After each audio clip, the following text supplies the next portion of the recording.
Alright, I hope everybody has completed the exercise. Let me take you to the second learning over here, right? So this learning we wanted to understand how do we define a set, right? So let's say defining a set in Python. How do we work on it? Okay.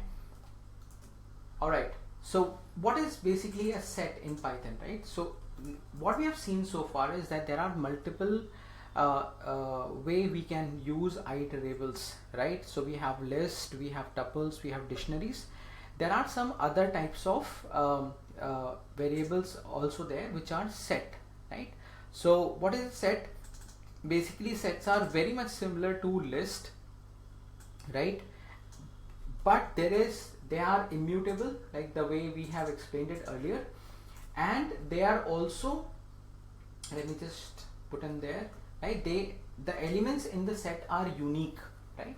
So duplicacy is not allowed, right? If you want to create a set, there will be no duplicacy, right? For example, how do we create a set? So there are two ways you can create the set. The very first way of creating a set is something like this. A set can be created in two ways. First is you can use a built-in function called set. So you can say x is equals to set of whatever is the iterable value, right? So this is one way of doing it. So let me just show you one example for the same.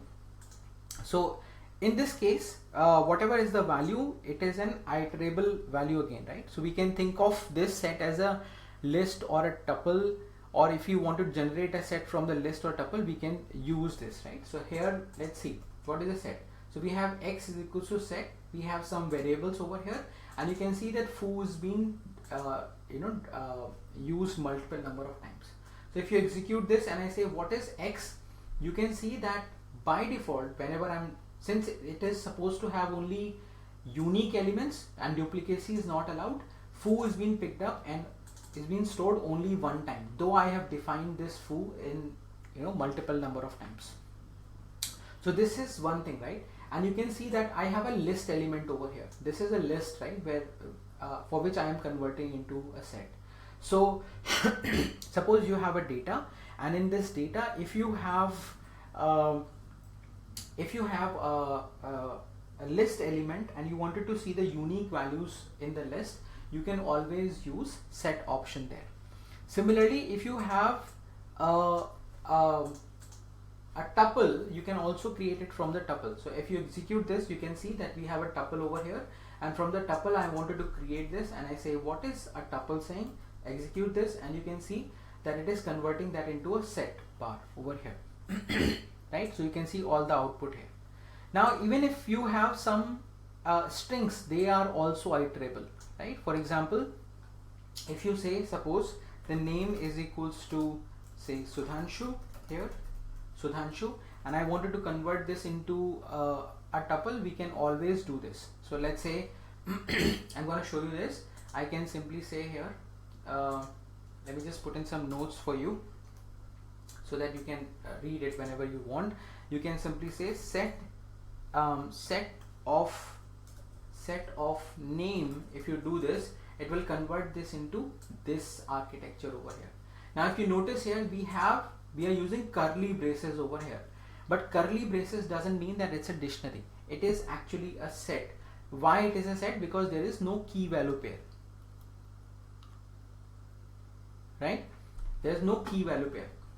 Once you have assigned the values over here, you can always use the curly braces. Suppose what is the second method of assigning this value, right? We can say, suppose x is equals to, I want to create a set of, right? Suppose we can say some value as Tom, right? And we can say some value as say Joy, right? And we can say some value as Jimmy, and this will be converted into a set value, right? Here we can see that I am having I'm getting an error, right? Why it is creating an error?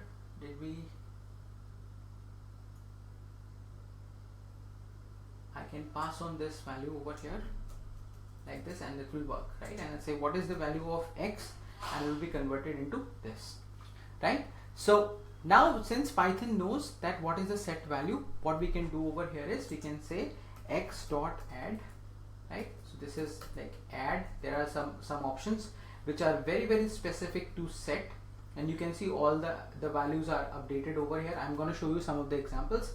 I can say x dot add over here, and what does add do? It says add an element to a set. For example, if I want to add Sudhanshu into this,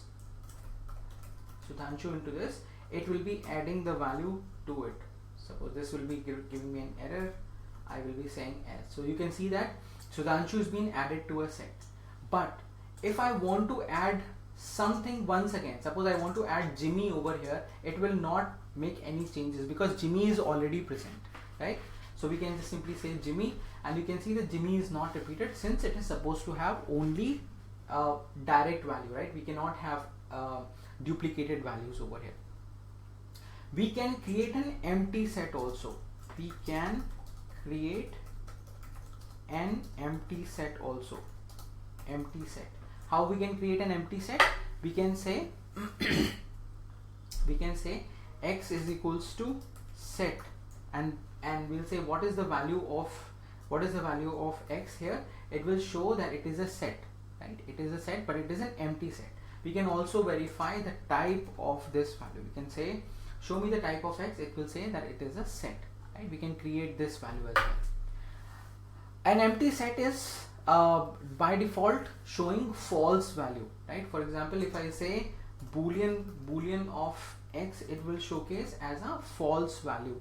It will say that there is no content into it, right? Or even if you wanted to pick up some values over here, it will show you that it is true or false depending upon what all elements are there. Now we can say the set elements must be immutable, right? For example, a tuple may be included into a set. So I have a value.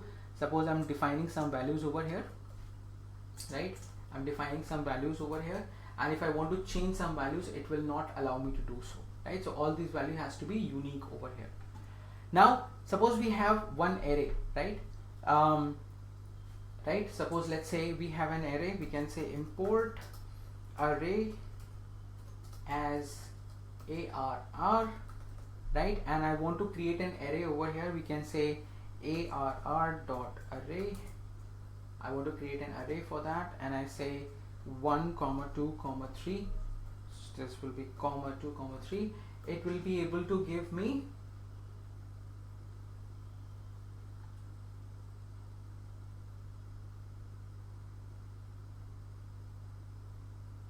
I can have multiple arrays, multiple values as arrays.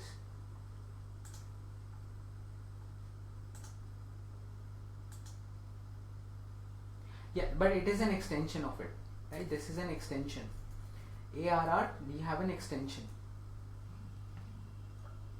Okay, it's an extension.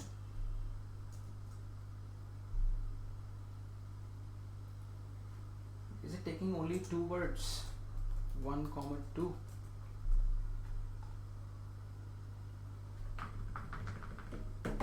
Okay, let's remove this.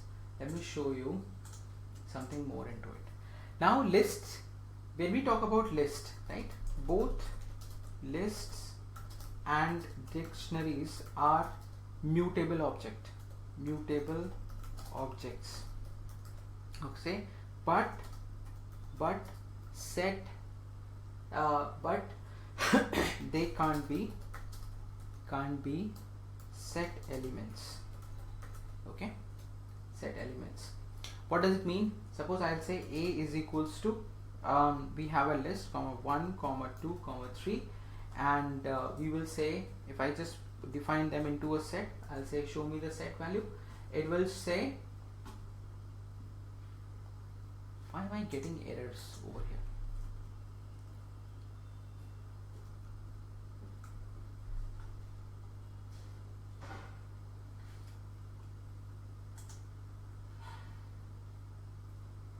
Okay, yes, they are supposed to give error, right? Because sets are mutable object, right?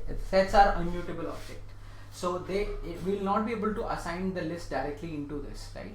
Similarly, if I just define a value here, suppose we can say I have a value which is nothing but the value which I have picked up earlier, right? I have this value over here like this, and if I simply say what is the length of x, it will be able to give me 3, right? So it basically works on that way, right? It works on that part. Okay, now what we want to do, people, we wanted to simply check for other things. For example, give me a moment.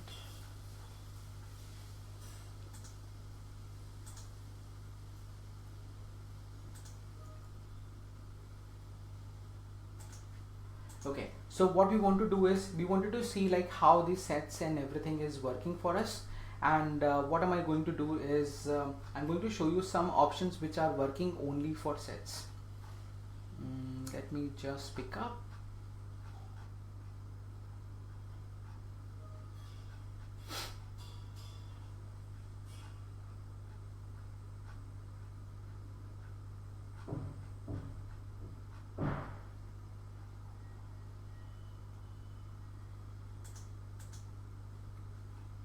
Give me a moment, people.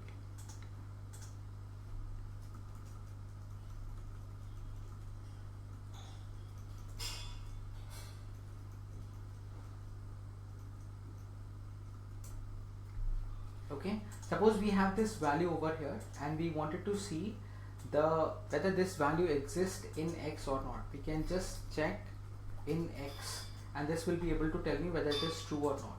Similarly, I can simply say is Sudhanshu in X. It will come back and say this is false. Okay, now how do we work on the set, right? Or how do we define the values on the set? What are the operations we can do on the sets itself? So there are some operations which we can do on the sets. Set operations in Python can be performed two ways. We can use by operator and by method.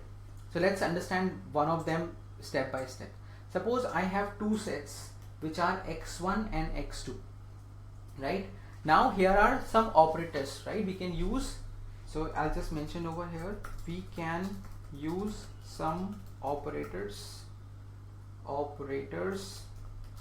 in sets, right? Like which operators I can use? I can say x1 is it sorry, this is x1, is this x1 and x2, right? And what it is going to do, it is gonna just do the union for both the elements. So x1 and x2 will be added as a union value.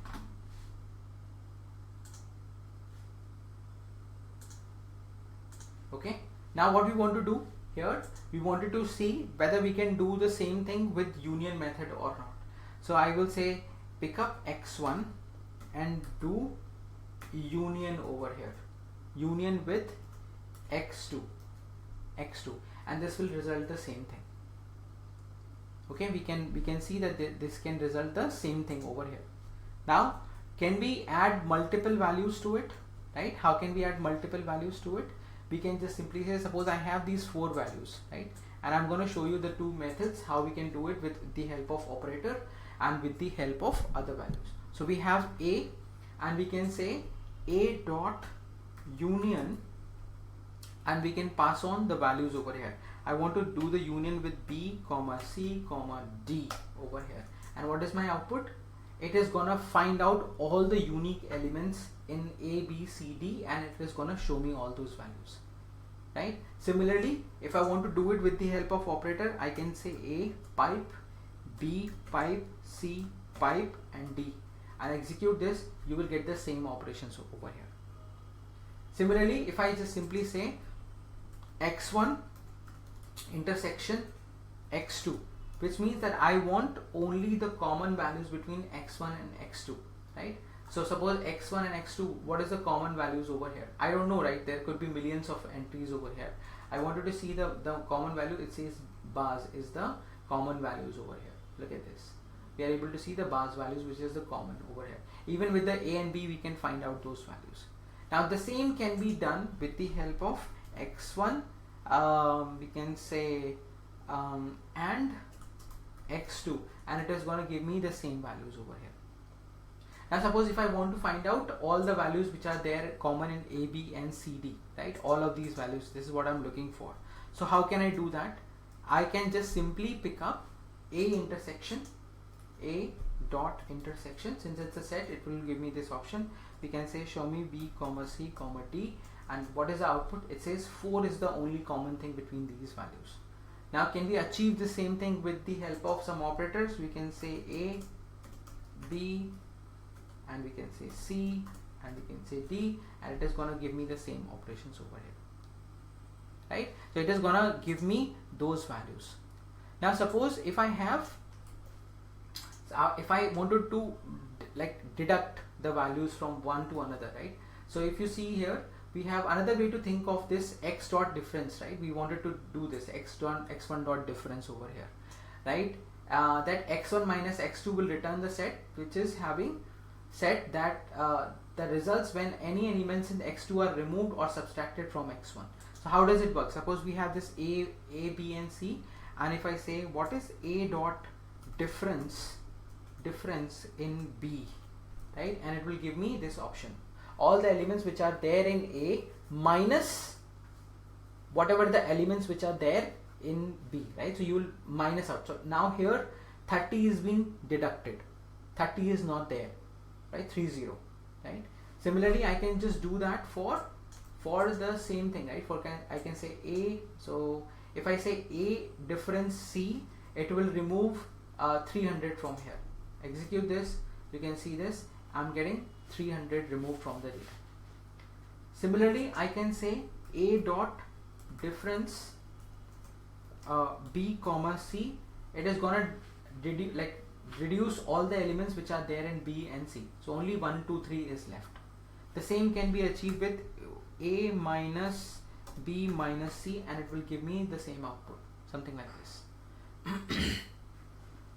Can we find out the symmetric difference? Let's understand what is symmetric difference. Symmetric difference, right? What is symmetric difference over here? We can say so this symmetric difference will actually return all the elements in either x1 or x2, but not both. If the values are appearing in x1 and x2 but not both. So how do we do this? We can just simply say x1 dot symmetric difference, and we can pass on x2 values over here. It is going to show me all the values which are available, right? So I'm just going to give you some definition of this so that it will not cause any problem in understanding. Let me just open this up.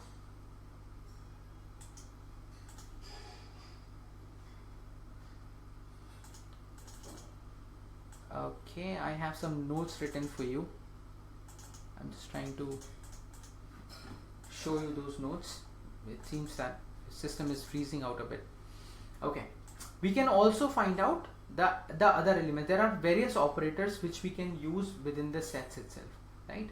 So what are those sets and how do they work? Let me just show you that. So we can use, suppose we have this operator A and B comma C. There is one operator like this. We have A, B and C. We have 1 and 5. We have 1, 5, 10, 15 and so on and so forth. And I want to show you some values over here. Let's see, right? So if I say what is A caret B caret C, right? What will be the output of A caret B caret C, right? It is going to give me the output something like this, right? 5, 10, 100. Only the values which are common over here. It allows you for more sets also, right? We can just get all the options over here. So we can also have disjoint function, right? So if you wanted to execute disjoint function, this will also work pretty fine. How does this disjoint function works? Suppose if I have this x1 and x2 value, let me show you x1 disjoint.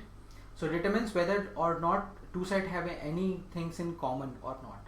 So execute this. If I say x1 is disjoint with x2, right? Execute this, it will say false, right? It will determine whether it is there or not. We can also simply say pick up x2 minus and then we can say, suppose I wanted to remove this particular element from here, right? Remove it and show me the output. It will, I'm just left with this value. Suppose bars was there, quecks and quacks, right? These two values are left. You can also find out whether something is a superset or not, right? And you can say whether x1 is a superset. Does it pick up? Is superset of x2 minus bars. It will be able to give you the output, right? It is false. So there are several things which you can define, right? And I'm gonna give you the definition of all the things which with a set which we can do over here. So these are the things which you can use in order to understand what a particular value can do. Let me just keep it this way, right? These are the things which you can do with it. I'll just mark this as code. Right? So you can just try out x dot clear, x dot pop, x dot discard, x dot remove. All of these options can be done with the help of the sets operation. Alright, let's work on something more, right? There is another built-in type object in Python which is called as frozen set, right? And I'm going to give you the definition of frozen set. So frozen set is another built-in type which is in all respect exactly like set, except that the frozen set is immutable. You can perform non-modifying operation in frozen set. Okay, so for example, if I have one element, right, this is suppose my element, I say my underscore list is equals to this, right, and I say print my list and also print the type of my list. Execute this and you can see that it's a list, and if I want to convert this into a frozen set, I can say x is equals to frozen set, pass on my underscore list there, and I'll say print x here. So it is a frozen set, right? And if you want, you can pass on the same command. You can say print x and also print the type of x. We will come back and say that this is the original data and this is frozen set, right? Now what we can do with the help of this, we can find out the length of, all the other operations will work. I can say length of x, it will come back and say 3. If I want to add something, I'll get an error. Suppose if I want to show if I want to add something, I'll say x dot add, right? If I try to add something, it will not work. But all the options are basically showing me anything but editing option. There is no editing which is possible over here. If you want to add something, it will not work. All right, so what we have seen is the different kind of sets which are different kind of objects which are there in the Python. It's a very small exercise. I want everyone to please pick this up and execute it. I'm going to save it into the drive. This is going to be our learning number 2. Let's do it, people. Let's pick this up and it should be updated by now. Let me just see here. It has been updated.